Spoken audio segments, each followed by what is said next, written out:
Hi friends and welcome back to Adnan Nusrat Official. আজকে আমি আপনাদের সঙ্গে শেয়ার করব বিরিয়ানি রান্নার রেসিপি। তো চলো শুরু করি। তো প্রথমে আমি এখানে 2 কেজি বোনলেস গরুর মাংস ছোট ছোট টুকরো করে কেটে নিয়েছি।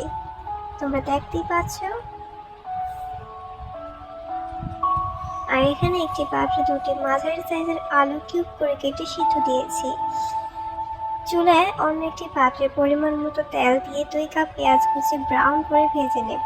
এখানে দারচিনি, এলাচ ও তেজপাতাও অ্যাড করে দেব।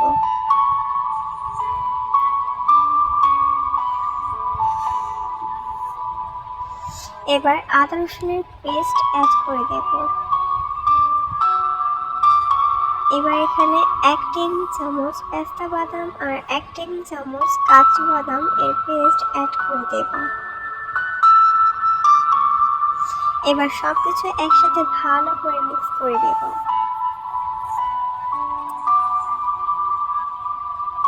স্বাদ মতো লবণ দিয়ে দেব।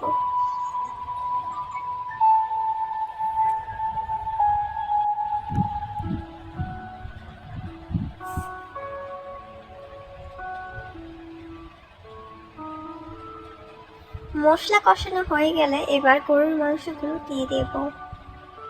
এবার মাংসগুলো মশলার সাথে খুব ভালো করে মিক্স করে নেব।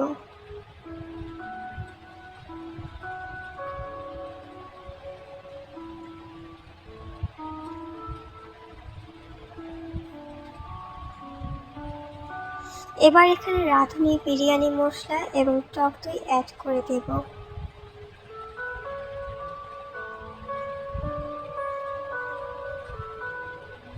সবকিছু আবারও খুব ভালো করে মিক্স করে নেব।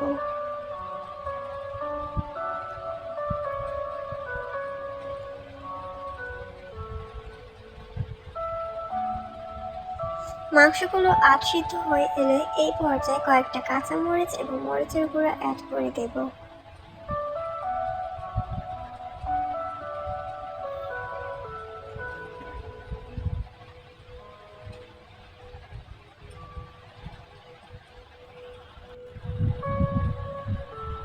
এবার এখানে আমি 1 কাপ টমেটো কেচাপ দিয়ে দেব। এই পর্যায়ে মাংসগুলো থেকে খুব সুন্দর একটি ঘ্রাণ বের হচ্ছে।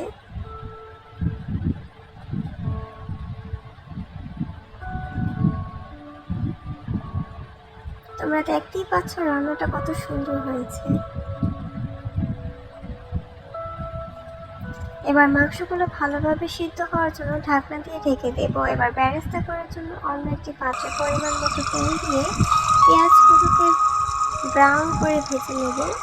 আমি এখানে কম তেল ইউজ করেছি যেন বেরেস্তাগুলো খুব মচমচে থাকে।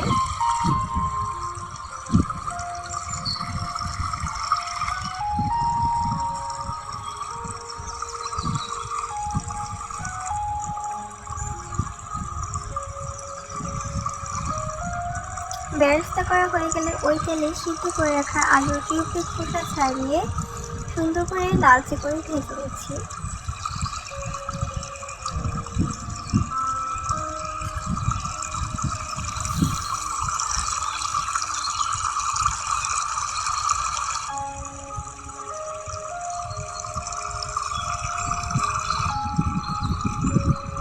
এবার মাংসের তেল উপরে উঠে আসলে চিনিগুলো চালগুলো ধুয়ে মাংসের সাথে দিয়ে দেব।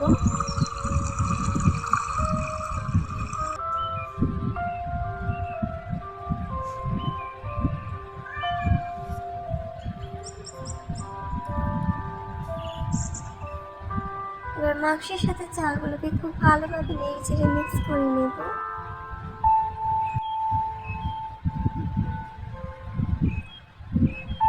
এবার পরিমাণ মতো পানি দিয়ে দেব। সুন্দর একটি ফ্লেভারের জন্য উপর থেকে কাঁচা মরিচ ছড়িয়ে দিলাম।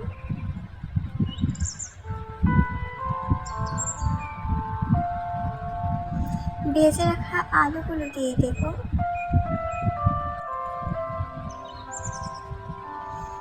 এবার দমে দিয়ে বিরিয়ানিকে 1 ঘন্টা ঢেকে রাখবো যেন চালগুলো ফুটে যায়। চালগুলো সিদ্ধ হয়ে এলে ঢাকনা খুলে পেঁয়াজের বেরেস্তাগুলো ছড়িয়ে দেব।